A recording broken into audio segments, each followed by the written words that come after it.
In this video, we're going to look at line symmetry and point symmetry. So, looking at various graphs, we want to be able to identify if we can draw a line of symmetry or find a point of symmetry or neither. So with line symmetry, that's where each half of the graph maps exactly to the other half. That means that we have to identify a line that we can put right down the middle of our graph that divides it in half. So for this red graph, I can put this vertical line right through the middle, and the right half of my graph reflects across and matches exactly with the left half. So this graph has line symmetry, and this green line here is my line of symmetry. Similarly, I can do that with this absolute value function, and each half reflects across and matches the other half. Now, with my blue graphs here, I can't do that. I see that it's similar curves, but it doesn't reflect across. And so these two do not have line symmetry. Notice how all these examples I drew a vertical line. There is such a thing as vertical line symmetry, horizontal or diagonal line symmetry. Right now we're just going to look at vertical line symmetry, but there are instances where you can say, yes, this has horizontal line symmetry. So point symmetry, that's where a graph can be rotated 180 degrees around a point on the graph, and that matches exactly what the other half of the graph looks like. So I could do a little circle here, and I already know that these two have line symmetry. So if I look at my blue graph here, I'll just put this point, let's say that's on the origin. And then I'm going to trace the right half of my graph. And so it's not perfect, but kind of get the idea. So I'm going to take this half of my graph and rotate it around from this point. Okay, so I actually have to rotate it and then move it. So as I'm rotating, let me move it here. This point is kind of right. Part of my graph should be staying right at the origin there. And we can see there's 90 degrees there. So instead of going up, now it's going to the left.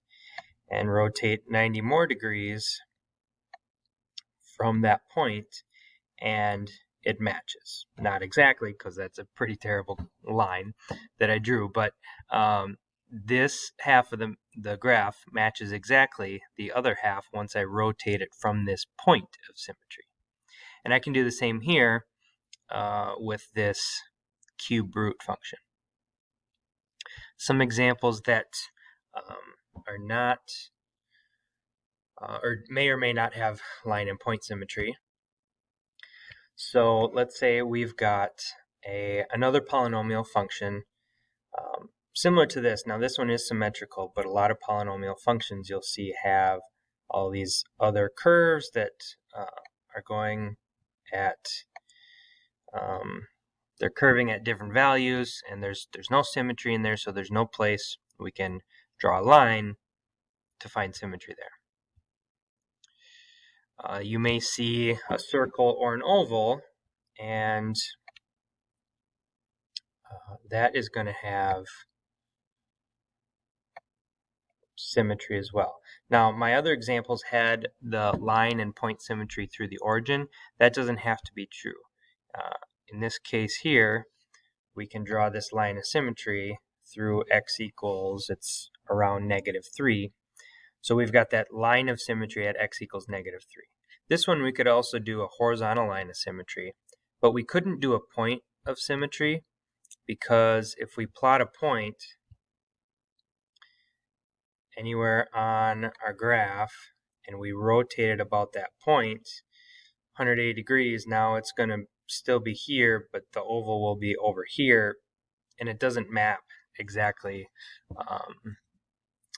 with the rest of the graph, and it would be the whole graph actually rotating anyway.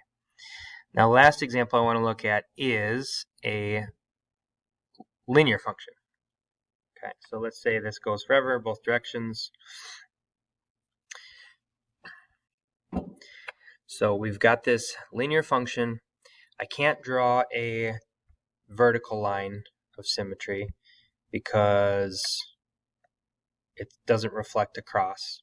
I can't draw a vertical line, or excuse me, a horizontal line of reflection or symmetry. That does not reflect across either.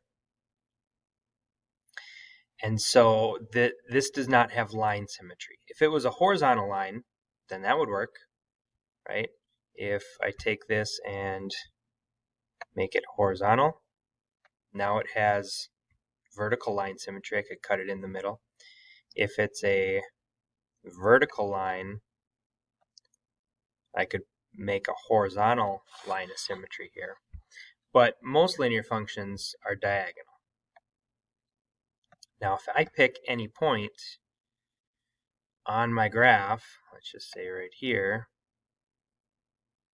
if I take this half of my graph here and I rotate it down, that's going to map exactly with the rest of my graph. So any point on a linear function is a point of symmetry. So a linear function has an infinite number of points of symmetry. One last thing to think about with point of symmetry is wherever that point is that you make, and I'll go back to these examples here, break it up into 4 quadrants.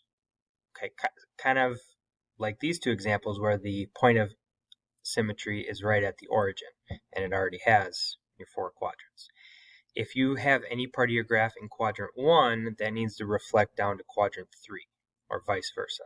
And then quadrant 2 reflects down into quadrant 4. So this one here, if my point of symmetry is right there, and let's just make this purple here, I can have lines going through my point to kind of make 4 quadrants, and I see that I've got this line in quadrant 1, or top right quadrant, reflect down to the bottom left.